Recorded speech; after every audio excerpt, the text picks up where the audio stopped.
Les amis, bienvenue sur The Bejan Basket. Vous êtes en ma compagnie Carmelo. Aujourd'hui, on a la chance et l'honneur d'avoir AJ avec nous. Bonjour AJ, tu vas bien? Ça va et toi? Ben, ça va, merci. Vraiment, on est très content de t'avoir AJ. On a Toumani Camara qui a eu la chance d'être drafté l'an passé avec les Portland Trail Blazers en 50e position. Tu as été drafté en 34e position, si je ne me trompe pas, chez les Knicks, puis du côté de Mm. Kelsey. Et donc voilà, il y a le chemin NBA, il est long et sinueux, mais on va dire que tu as déjà fait une grosse partie, c'est-à-dire la draft. Mais justement, nous, ça fait quelques mois qu'on voit que tu es là. On a vu la highlight en Summer League, donc on a vu la draft, on a vu des déclarations un peu droite à gauche, mais finalement, on ne sait pas trop comment ça se passe. Comment tu décrirais un peu les derniers mois? Comment se passe l'intégration? C'est quoi un peu ton ressenti général sur les derniers mois? Je pense les derniers mois, je dirais que c'était assez intense. Je pense il y a eu toute une transition de l'université à commencer directement après la saison à s'entraîner pour la draft. Et puis j'ai eu 19 entraînements pré-draft, donc ça aussi c'était beaucoup. Et puis la draft, il y a eu beaucoup d'émotions, je pense, donc ça a été beaucoup. Et puis directement après la draft, j'ai dû partir à Oklahoma pour faire conférence de presse et puis pour se préparer pour la Summer League. Donc tout a été très vite. Et je parlais justement avec ma famille et ils me disaient, tu te rends compte qu'il y a 6, 7 mois, tu commençais seulement à vraiment te préparer pour la draft. Et enfin, pour moi, j'ai l'impression que ça s'est passé en un mois, 2 mois maximum. Donc, je pense que tout s'est passé vraiment vite et je pense que l'adaptation ici à Oklahoma a été très rapide et facile. Je pense que tous les joueurs m'ont vraiment bien accueilli, m'ont aidé à vraiment comprendre le système dans lequel on est et puis juste vraiment à m'habituer à Oklahoma, à m'amuser. Donc, c'était vraiment bien. Ah, ça, c'est génial. On va en reparler. Tu as mentionné des joueurs. On parlait d'Ousmane Dieng dans une interview. Il y a Jalen Williams qui a fait une déclat. On va revenir dessus dans pas longtemps. Justement, tu parlais aussi que ça a été très vite.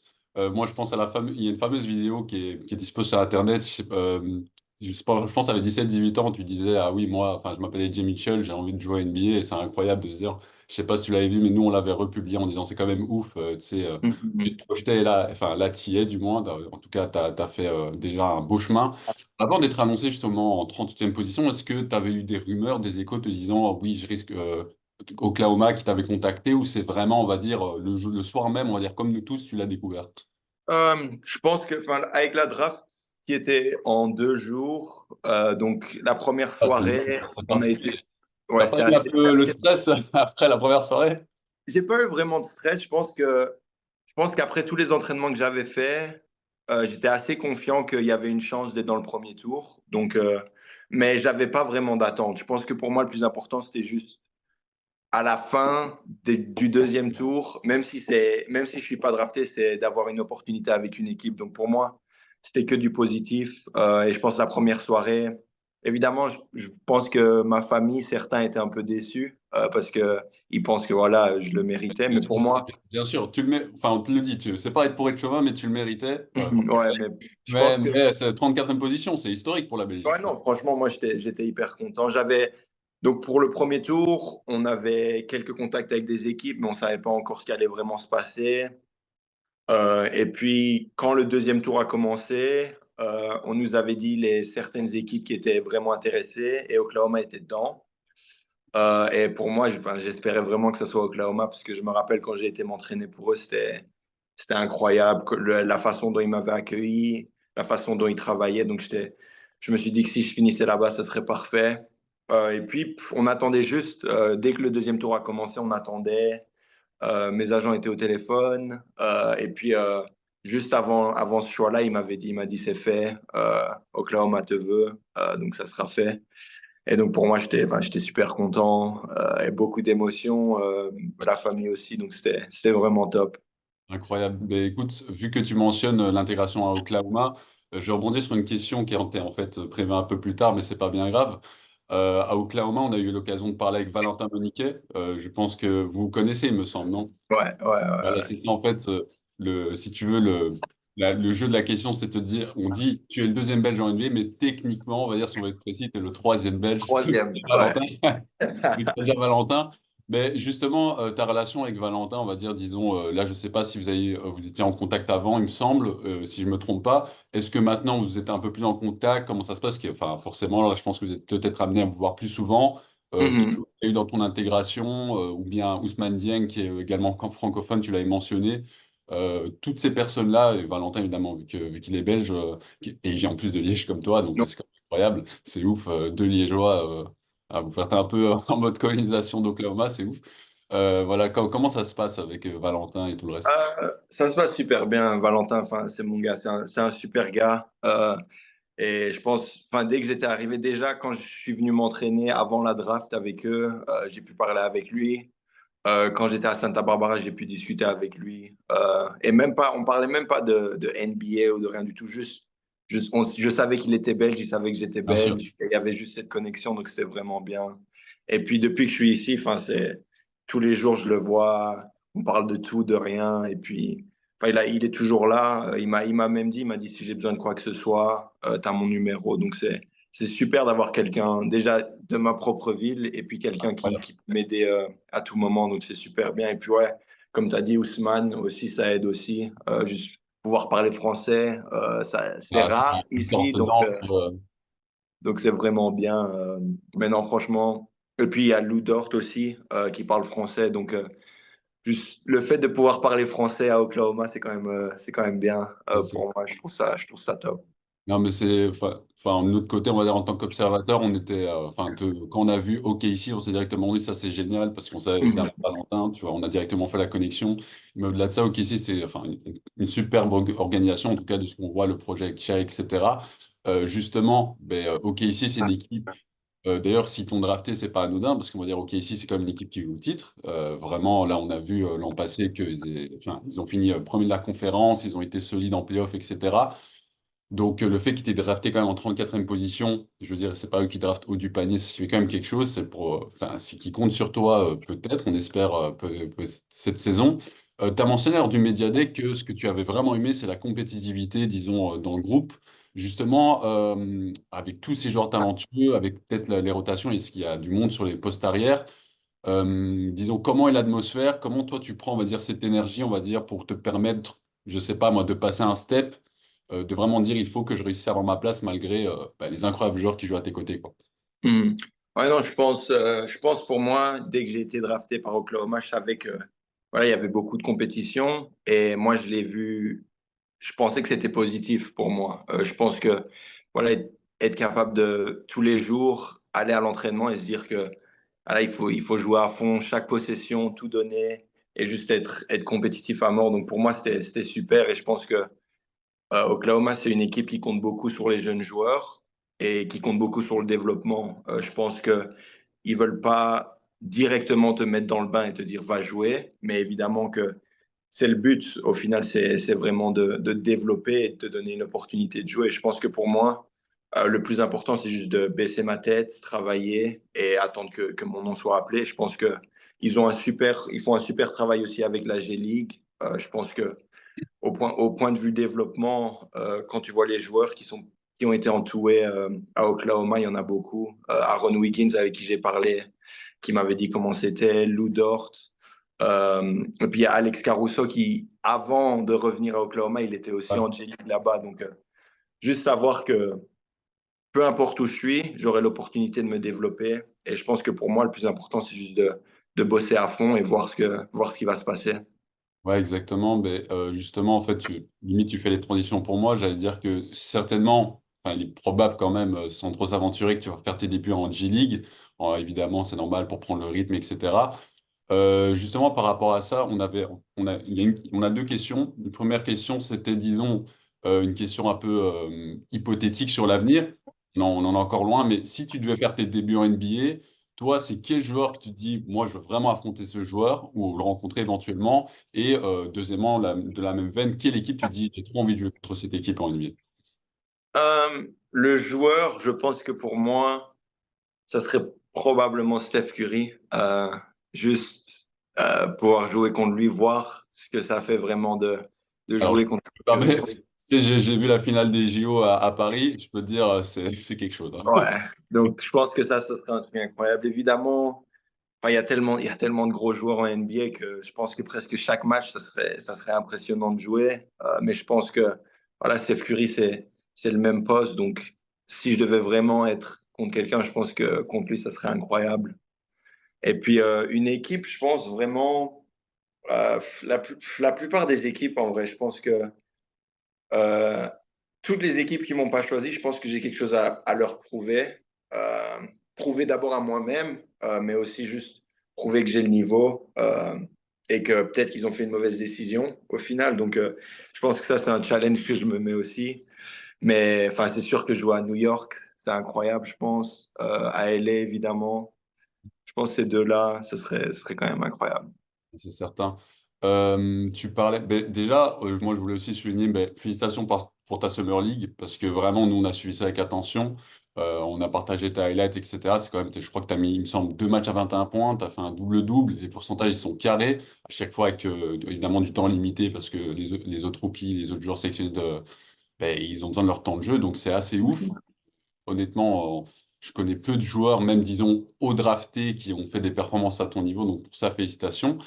Justement, par rapport à, on va dire, là, vous êtes tous on va dire, des jeunes gars qui essaient de faire leur place. Il y a Jalen Williams, quand même, qui est maintenant un cadre au KC, qui a quand même, quand on lui a posé la question, qui a dit qu'il a vraiment été impressionné par ton jeu, en disant vraiment, les nouveaux gars, ils sont là. Et tu as mentionné toi spécifiquement. Donc, pour toi, qu'est-ce que ça représente enfin, Jalen Williams, c'est un de tes coéquipiers, donc évidemment, c'est un peu particulier qu'il ait cet éloge envers ta personne.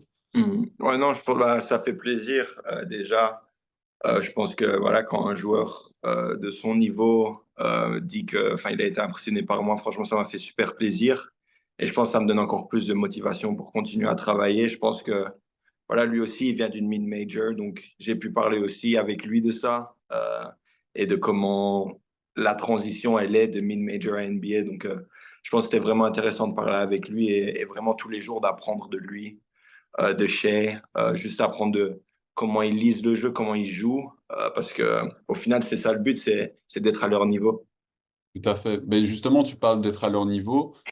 Évidemment, en Summer League, on sait que c'est pas encore le niveau NBA. Évidemment, c'est pas les mêmes joueurs. Mais moi, ce qui m'a vraiment impressionné, déjà, Santa Barbara. Mais pour moi, justement, c'était la question de se te dire, est-ce que déjà en Summer League, avant d'être en NBA, est-ce que ça va se vérifier? J'ai vraiment été impressionné par ta maturité dans le jeu, tes choix, ta prise de décision. Je trouve vraiment qu'il y a un côté, tu sais, un peu le côté vétéran, un peu NBA ready dans les décisions, enfin, on va dire beaucoup de rookies, parce que c'est un gros step en termes de rythme, etc. C'est pas simple à faire. Disons, qu'est-ce qui te permet, disons, enfin, si toi tu devais t'analyser, c'est quoi qui te permet, disons, d'avoir, en tout cas de l'extérieur, de jouer sans stress, posé, avoir cette prise de décision? Est-ce que c'est naturel? Est-ce que c'est parce que, je sais pas, ton père était professionnel, donc il t'a donné. Mhm. Comment tu définirais, on va dire, ta manière de jouer? Je pense que c'est vraiment naturel. Je pense que c'est juste approcher chaque match sans vraiment se mettre de pression, même chaque possession, juste essayer de faire le bon choix. Je pense que c'est ça le plus important pour moi. Et puis, je pense qu'avec l'expérience que j'ai eue en Belgique, ça m'a beaucoup aidé aussi. Je pense que ma transition de Belgique à l'université a été vraiment facile parce que la lecture de jeu, pour moi, je pense que j'étais déjà un cran au-dessus à ce niveau-là. Donc, je pense que mon année professionnelle au Limbourg, ça m'a vraiment aidé pour ça. Et puis, je pense que voilà, mes 3 années à Santa Barbara, ça m'a vraiment aidé à juste développer ça, cette partie de mon jeu, à juste savoir lire le jeu, prendre les bonnes décisions. Et puis, évidemment, quand je dois aller marquer, c'est aller marquer. Quand je dois trouver l'homme ouvert, c'est trouver l'homme ouvert. Donc, je pense que avoir 3 années d'université, ça m'a aidé à juste arriver en NBA et me dire que je suis déjà assez mature et que je dois juste continuer à travailler sur ce que j'ai déjà et petit à petit développer mon jeu au-delà de ça. Donc, je pense que c'est plutôt naturel. Je pense que j'ai toujours été comme ça. J'ai toujours joué le jeu d'une façon assez, je dirais, légère. Je pense que juste pas se mettre de pression, essayer de prendre les bonnes décisions et juste t'amuser en vrai. Bah, c'est très propre. Mais de toute façon, enfin, moi, honnêtement, ton jeu, il me rappelle d'une certaine manière, on va dire, le jeu de Shai, parce que dans Shai, on va dire, il a des capacités athlétiques, mais justement, c'est plus en analyse, il n'est pas forcément toujours dans la vitesse et tout, c'est vraiment pour Mhm. la situation. Donc, je pense qu'on repère bien ça dans ton jeu. Je suis certain que tu vas pouvoir observer Shai à l'entraînement et aussi apprendre de ses tricks, évidemment, ces petites techniques.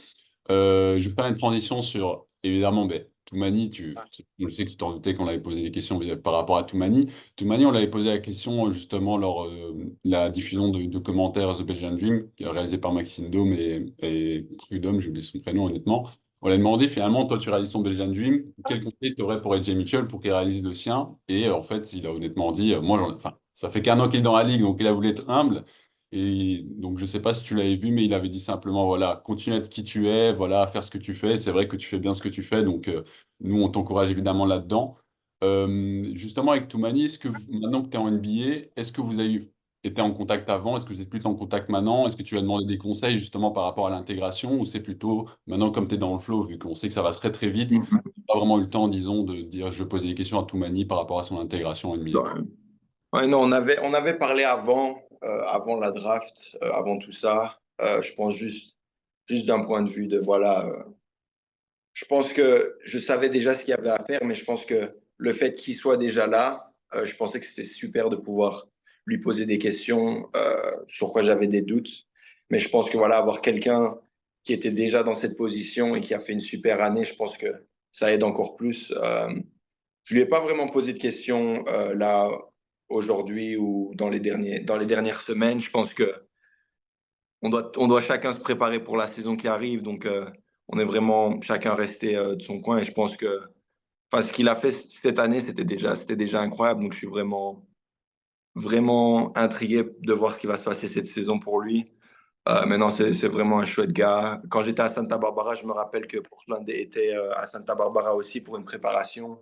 Et à ce moment-là, on avait aussi parlé. Et juste entendre voilà, son point de vue sur la NBA et comment il voit les choses. Et même maintenant, regarder ses interviews et voir comment il répond, ce qu'il dit et sa façon de penser, vraiment, ça m'aide aussi juste à me dire, OK, c'est ça. C'est ça qu'il faut faire pour arriver à ce qu'il est. Donc, c'est un chouette type et c'est un super exemple. Voilà, ça fait plaisir à entendre. De toute façon, il avait les mêmes éloges pour toi et on le comprend. On va te poser la même question qu'on avait posée à Toumani à Valentin. C'est évidemment, en tant que Belge aux États-Unis, maintenant ça fait quelques années que tu y es, comment on fait finalement pour rester belge, entre guillemets, garder un rapport avec sa famille? Est-ce que tu reviens de temps en temps en Belgique? Est-ce qu'on te ramène des produits importés? Comment tu fais pour rester belge au quotidien, on va dire? Je pense que le plus important, c'est juste d'être fier d'être belge déjà, je pense. Je pense que peu importe où tu es, moi j'ai toujours pensé que voilà, évidemment mon père est américain, donc je suis aussi américain, mais dans ma tête c'était toujours je suis belge aussi. Et juste ça, même à l'université c'était comme ça. Et puis même quand j'arrive ici, je pense que déjà parler à de la famille et puis pouvoir, quand je rentre, avoir des discussions en français, parler de la Belgique, de comment tout se passe là-bas. Puis je suis rentré en Belgique cet été, donc juste pouvoir retourner à Liège et juste être à la maison, je pense que ça m'a fait du bien aussi. Et puis ouais, je pense que ma maman, quand elle vient juste m'envoyer des produits, enfin me ramener des produits, je pense les Maltesers déjà c'est un, c'est sûr, ça il me les faut. Mais puis aussi, il y a beaucoup de trucs qui me manquent de la Belgique et je pense que le fait d'avoir encore de la famille là-bas et enfin, de pouvoir qu'ils puissent ramener ce que j'ai besoin et puis même moi quand je rentre, être capable de voilà, retourner en Belgique et vraiment faire des trucs belges, je pense que ça m'aide aussi beaucoup. Mais je pense ouais, le plus important, comme je l'ai dit, c'est juste être fier d'être belge et jamais oublier qu'au fond, voilà, t'es belge. C'est très propre, un beau message. Ben, un peu, est-ce qu'il y a de la nourriture qui te manque? Bon, je sais pas, à Liège, je pense que vous êtes un peu moins de mitraillettes. Est-ce que une bonne barquette de frites, on va dire, avec ça te manque de Ouais, temps en non, temps? après, voilà, ça, je peux plus trop manger, mais Ah c'est oui, sûr bien sûr. que, voilà, off-season, le premier repas, dès que je rentre, c'est sûr que c'est une bonne friterie. Et puis, évidemment, les pitas, c'est sûr que ça on n'a pas vraiment ici. Donc, c'est sûr que ça, c'est Ouais. un bon cheat meal pour quand je rentre.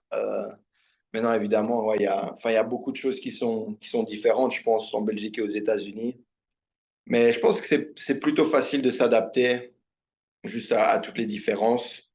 Donc, pour moi, je pense que la plus grosse différence, c'est sûr que c'était la nourriture. Je pense que déjà, tous les fast-foods ici et Ah oui, la taille des fast-foods, pour moi, c'était le plus choquant. Je c'est pense que considérable, bien sûr. la première fois que j'ai été au McDo et que j'ai été prendre un menu large ici, C'était vraiment large. c'était vraiment, vraiment large. Donc, ça, c'était la plus grosse différence. Mais à part ça, je pense que c'était plutôt simple de s'y habituer. Ok, très bien. Mais écoute, on a encore deux choses. Déjà, on voulait juste rappeler le calendrier. On prépare une vidéo, on va dire, pour la communauté qui nous suit sur toi et Toumani pour dire voilà, quand seront vos matchs durant la saison, etc., à heure belge, etc. Donc, je ne sais pas si tu as analysé le calendrier, nous on l'a fait, donc je te donne les dates en mille. Le 2 novembre, il y a un Blazers OKC, donc si je ne me trompe pas, c'est à Portland. Le 21, le match retour à OKC. Puis alors, aux heures, on va dire, belges, la première confrontation hors belge, c'est face aux Celtics. À 21h30, c'est le 5 janvier, donc il y a le temps. Donc d'ici là, on va dire, tu as le temps. On compte sur toi de faire tes preuves pour qu'on soit sur le terrain, pour qu'on puisse acheter le maillot et dire, il y a notre gars à 21h30. Donc, je ne sais pas si tu avais analysé le calendrier, ou bien maintenant que si tu l'as pas analysé, maintenant que tu sais les dates, est-ce que ça va te booster justement, dire, cette confrontation contre Toumani, j'ai envie peut-être d'être présent sur le terrain, ou cette confrontation, on va dire, en direct à 21h30, heure belge, est-ce que ça va te booster de savoir ça? Ouais, non, c'est sûr. Je pense que j'ai pas vraiment regardé notre schedule en profondeur, mais je pense que j'avais déjà certaines dates en tête. Et ouais, c'est sûr que voilà, si on pourrait avoir deux belles sur le terrain en même temps, ça serait Ah, c'est incroyable. Donc c'est sûr que ça me donne un boost de me dire, faut tout donner pour avoir une chance d'être là sur le terrain avec lui. Et puis évidemment, ouais, à l'heure belge, je pense que si je pourrais avoir toute la Belgique derrière moi et être sur le terrain à ce moment-là, ça serait génial. Donc c'est sûr que ça me donne un boost. Bah, écoute, on compte sur toi et on sait que tu vas te donner les moyens d'y arriver. Par rapport à ça, on disait avec Toumani pour terminer sur ça, on va dire entre guillemets, les frères ennemis, vous êtes tous les deux belges. Lui, il est plutôt bruxellois, t'es plutôt de Liège. Donc, on l'avait entendu, voilà, le maillot standard de Liège, lui, il avait reçu le maillot d'Anderlecht. Donc, on va dire, on pense a priori que tu vas recevoir ton maillot. On croise les doigts, on touche du bois pour que tu le reçoives aussi. Donc, la confrontation Liège-Bruxelles. On va dire, lui, il est plus poste intérieur, toi, t'es un peu, pardon, t'es plus poste arrière, lui, il est plus poste intérieur. Donc, on va dire, entre guillemets, vous êtes des faux rivaux. Et nous, en fait, sur notre page, on organise un concours. Le vainqueur sera annoncé le 22, où le vainqueur avait le choix de dire ou Toumani is the GOAT ou AJ is the GOAT. Et en fonction de leur réponse, il gagne ou le maillot de Toumani ou le maillot d'AJ. Bon, voilà, Mhm. c'est le budget qui veut ça. Toi, qu'est-ce que tu dirais aux fans s'ils devaient justement choisir entre ton maillot ou celui de Toumani? Comment ils devraient trancher? Quel argument tu leur donnes pour dire AJ is the GOAT, Mali is the GOAT. Ouais, ça, c'était une bonne question. Je pense que Déjà, on va dire, pour éviter, parce que je t'avoue que je te mets dans un petit guet-apens, pour reformuler, pourquoi on devrait cliquer sur AJ Mitchell cette saison? Qu'est-ce que tu peux promettre, on va dire, aux fans? Qu'est-ce que tu vas mettre en place pour que ouais, tu je pense vraiment. déjà la première chose, je pense que notre maillot est plus beau que celui de Portland. Ah, ça, c'est un Donc, argument. je pense que ça, déjà, ça pourrait être peut-être un argument. À part ça, je pense que ça sera juste intéressant de voir Il qui y a sont deux les Belges vrais. au Kiki, ça fait un Belge de plus. Ouais. On verra. Je pense, si un Liégeois a voté pour Toumani, c'est pas un vrai Liégeois pour moi. Ah, Mais je peux comprendre. pas tomber dans l'oreille d'un sourd, hein. Je pense que Toumani a fait plus ses preuves encore. Je pense que Bien ça sûr. serait intéressant de refaire ça dans quelques années peut-être et voir où on en est. Mais je pense que, ouais, non, je pense que voilà, Toumani, après la saison qu'il a eue, je serais pas fâché s'il y en a plus pour Toumani, c'est sûr. Voilà, ben, écoute, votre première confrontation, enfin, Blazer OKC, la première confrontation sera le 2 novembre, puis celle du 21. On verra si tu seras déjà sur les parquets NBA à ce moment-là, on te le souhaite, on croise les doigts. Écoute, TJ, on va pas, je vais pas te retenir 1000 ans pour te poser un milliard de questions, mais le but, évidemment, c'est pas très exhaustif. Merci pour ton temps, c'était un plaisir. Nous, franchement, on te suit, on va suivre ta saison avec attention, on va partager tes highlights, on va suivre les déclats, évidemment, de toi et Toumani. Donc, vous nous régalez, donc juste merci pour ce que vous faites et bon courage pour la saison. Non, merci à toi, ça fait plaisir. Ça fait plaisir.